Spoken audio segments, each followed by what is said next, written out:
Hello student, good morning और good evening. स्वागत है आपका एस1 मेरा क्लासेस में। तो आज अपन लोग थोड़ा सा नंबर ऑफ सीट्स जो आरपीएससी ने अनाउंस की है उसका कंपैरिजन पे हम लोग बात करेंगे।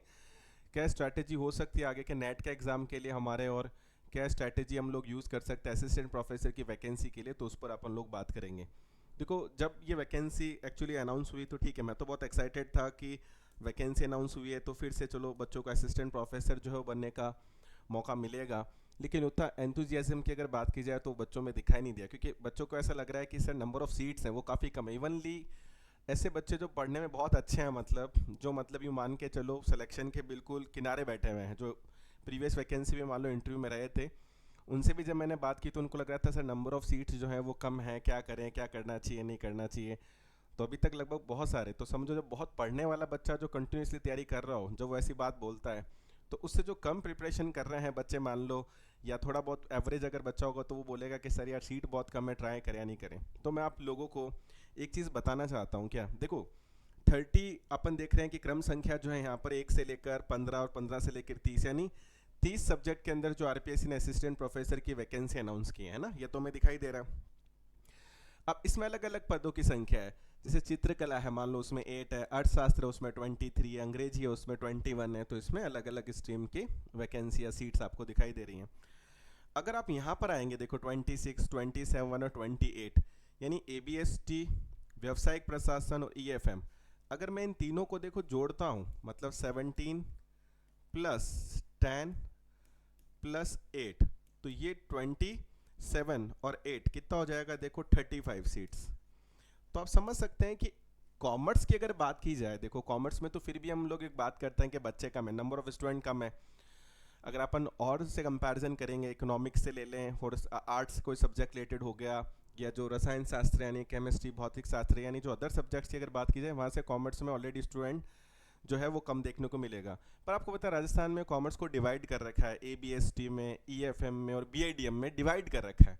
तो अब आपको सोचो कि सबसे पहले कॉमर्स में बच्चा कम है, और फिर कॉमर्स में भी वो 3 सेगमेंट में डिवाइड हो रहा है बच्चा, कि ए बी एस टी से होगा, एक ई एफ एम से होगा और बी आई डी एम से होगा।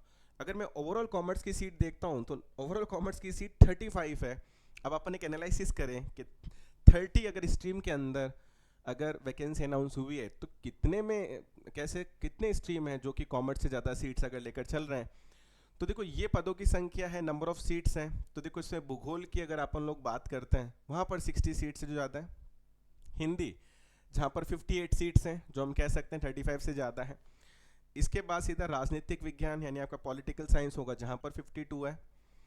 उसके बाद यहाँ पर वनस्पति शास्त्र और रसायन शास्त्र, जो आपका शायद बॉटनी और केमिस्ट्री होगा, वहाँ पर 42 55 है।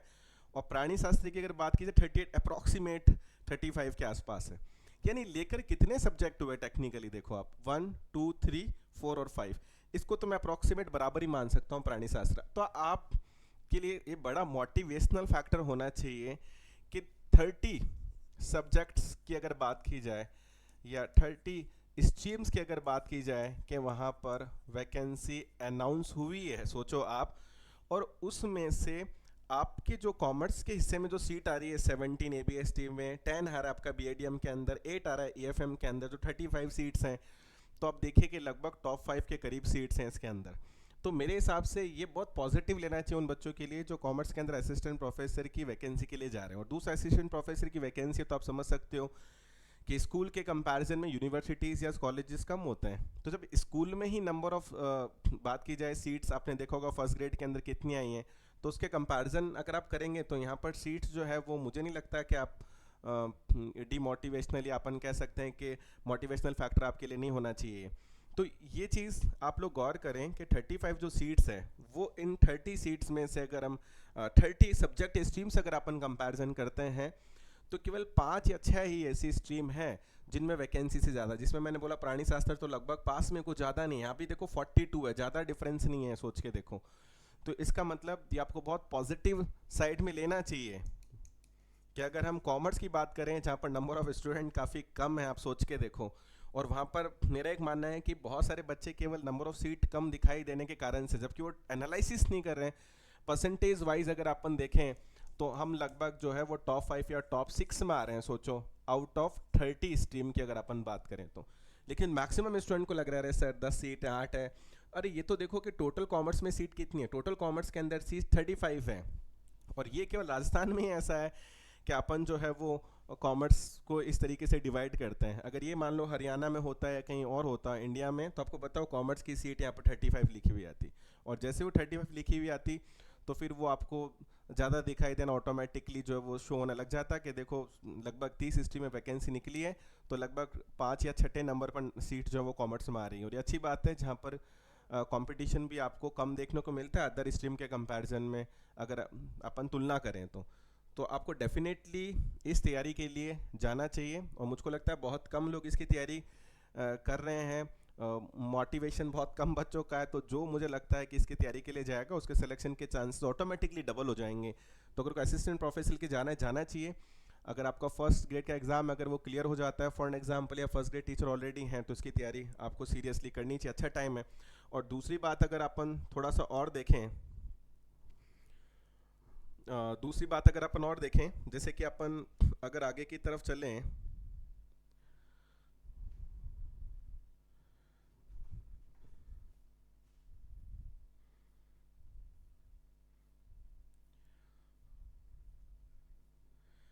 जैसे कि अपन अगर आरपीएससी ने जो भी कैलेंडर देखो अगर जारी किया, अगर उस पर भी अगर अपन थोड़ी नज़र अगर डालें ना, तो उससे भी देखो आपको बहुत कुछ अंदाज़ा लगेगा कि आपके पास सफिशिएंट टाइम है, क्योंकि उन्होंने जो असिस्टेंट प्रोफेसर की एग्ज़ाम की डेट जो देखो अभी फ़िलहाल रखी है वो देखो दिसंबर रखी हुई है। तो आप समझ सकते हैं कि अगर दिसंबर में अगर आपका एग्ज़ाम होता है तो आपको काफ़ी सफिशिएंट टाइम मिल जाएगा। देखो अब ये आप देखिए कि असिस्टेंट प्रोफेसर का जो एग्ज़ाम इन्होंने रखा है वो कब रखा है, देखो 1/12/2025 टू 12/12/2025, तो अभी तो देखो 1 जनवरी हुआ है। जनवरी से लेकर के दिसंबर तक की अगर बात की जाए तो लगभग अपन कह सकते हैं कि आपके पास लगभग 11 to 12 मंथ्स हैं इजीली प्रिपरेशन करने के लिए। लेकिन आपको पता है कि जो भी बच्चा असिस्टेंट मान लो आज प्रोफेसर की प्रिपरेशन करता है, तो उसे ठीक है मांगा जाएगा कि भैया उसका नेट क्लियर हो या फॉर एग्जांपल सेट क्लियर हो, है ना, तो नेशनल एलिजिबिलिटी टेस्ट होना चाहिए आपका क्लियर, या मान लो स्टेट एलिजिबिलिटी टेस्ट होना चाहिए। अब नेट का एग्ज़ाम देखो अभी एक तो रिसेंटली ठीक है आपका जनवरी के अंदर हो ही रहा है। अब जो बच्चा देखो जनवरी में एग्ज़ाम को निकाल देता है, ऑफ कोर्स सी बात है, उसको तो इस प्रिपरेशन पे पूरा फोकस रखना ही चाहिए, क्योंकि नेट हम क्लियर करते ही क्यों हैं, असिस्टेंट प्रोफेसर बनने के लिए तो करते हैं। तो उसके पास अच्छा टाइम है कि वो यहाँ पर तैयारी के लिए जाए। इन बिटवीन जून में अगर फर्स्ट ग्रेड आता है ठीक है, आप ट्राई करना चाहें तो कर सकते हो उस एग्ज़ाम को, वहाँ पर भी अगर आपको लगता है तो भी एक अच्छा ऑप्शन है। या फिर आपको पता है कि जनवरी के बाद में जो नेट का एग्ज़ाम है मोस्ट प्रोबेबली जैसे जून में होता है, तो आप चाहें तो अगर नेट क्लियर अगर आपका जैन में हो जाता है तो फिर आप जून के एग्ज़ाम में जेआरएफ की प्रिपरेशन करें, वहाँ से 6 मंथ, यहाँ से आपको लगभग 5-6 मंथ मिल जाएगा असिस्टेंट प्रोफेसर के लिए। और असिस्टेंट प्रोफेसर का जो सिलेबस होता है काफ़ी हद तक आपको पता नेट से मैच होता है। और जो बच्चे अभी तक जनवरी के लिए प्रिपेयर नहीं है नेट के एग्ज़ाम के लिए, तो उनके लिए तो बहुत बढ़िया अच्छा मौका है कि भाई आप सब लोग जून का जो एग्ज़ाम है ध्यान रखना वहाँ पर आप जेआरएफ की प्रिपरेशन करें। और जैसे ही आपको जेआरएफ मिलता है, आप यानी नेट क्वालिफाई होते हैं, तो वैसे ही आप लोगों को जो दिसंबर में असिस्टेंट प्रोफेसर का जो एग्ज़ाम होता है ध्यान रखना उसके लिए प्रिपरेशन करना चाहिए। तो आइडियल टाइम आपके पास लगभग यहाँ से 6 मंथ जून अटैम्प के लिए, यहाँ से लगभग 6 मंथ जो है वो आपको दिसंबर अटैम्प में असिस्टेंट प्रोफेसर के लिए मिलेंगे। और जो सिस्टमेटिक तरीके से इसको देखो फॉलो करेगा वो उसको यहाँ पर सीट मिलेगी। और ऐसा नहीं है, प्रीवियस बहुत सारे स्टूडेंट जो असिस्टेंट प्रोफेसर लगे हुए अगर आप उनसे बात करेंगे तो जब वो मुझसे पढ़ते थे तब हम तैयारी करवाते थे, तब भी किसी को ऐसा लगता नहीं है कि हमारा सिलेक्शन होगा। मैं आपको बता रहा हूँ, हम भी नहीं प्रेडिक्ट कर सकते किसका सिलेक्शन होगा। जिसका मैं लगता है होना ही चाहिए, जो लगातार अच्छा परफॉर्म कर रहा होता है, कई बार वो रह जाता है, और कई बार जिसका ऑब्वियस परफॉर्मेंस चल रहा होता है थोड़ा, या एट पार से थोड़ा कम चल रहा है, बिलो चल रहा है एवरेज से, उनका सिलेक्शन हो जाता है। तो आप कभी भी अपने आप को ऐसे यूँ डिग्रेड नहीं कर सकते, सोच नहीं सकते 3 नंबर सीट है तो भैया मैं कैसा आऊँगा। बहुत सारे बच्चे हैं जब उनके अब कभी व्हाट्सएप पे नंबर देखता हूँ तो लिखा हुआ आता है assistant professor Banswara, assistant professor भैया फलाना, ऐसे बहुत जगह पर। तो उनसे कई बार बात होती है, कई बच्चों का भी फ़ोन आता है कि सर हमारा असिस्टेंट प्रोफेसर जो हैं या जो मैं पढ़ा रहे हैं सर, उन्होंने बोला था कि सर से तुम बात करना। तो फिर मैं उनसे पूछता अच्छा कौन सर पढ़ा रहे हैं, वो तब याद आता है तो अच्छा उनका भी सिलेक्शन। तो कई बार तुम्हें पता भी नहीं होता कौन कौन से स्टूडेंट लग चुके हैं।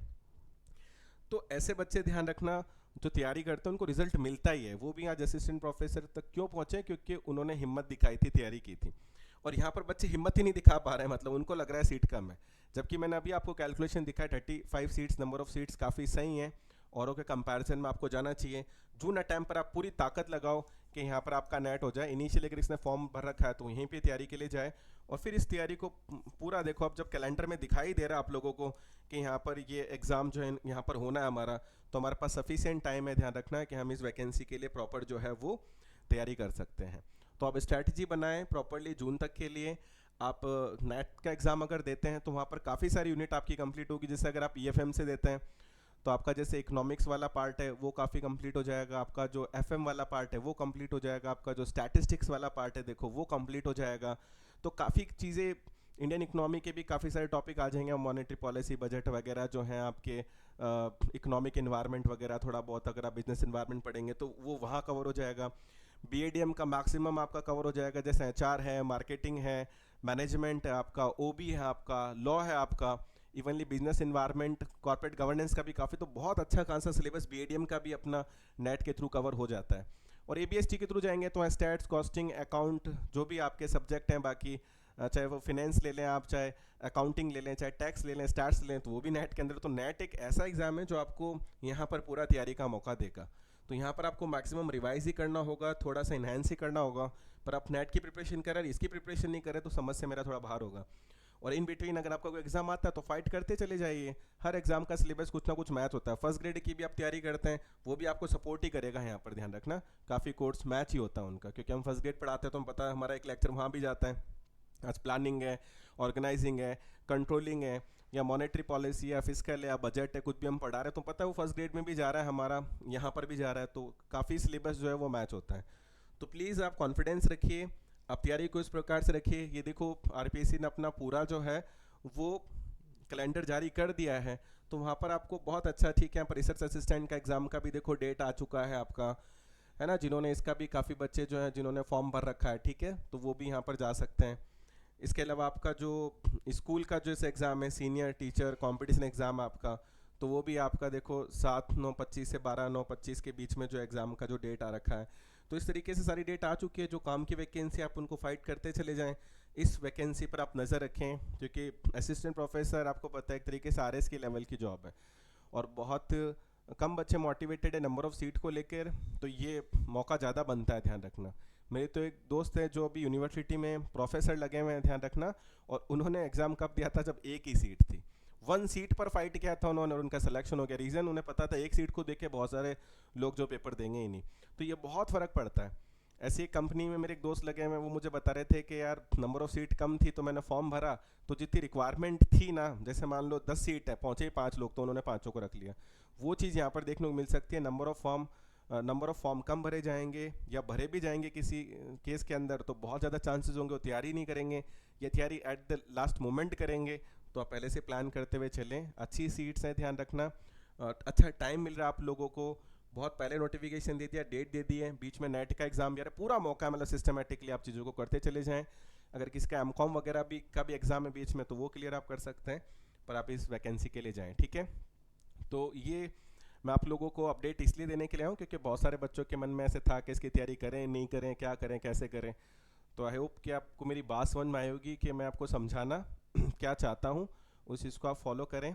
और ये वीडियो अगर आपको अच्छा लगता है तो अपने दोस्त वगैरह को भी शेयर करें ताकि उनको भी मोटिवेशन मिले प्रिपरेशन करने के लिए।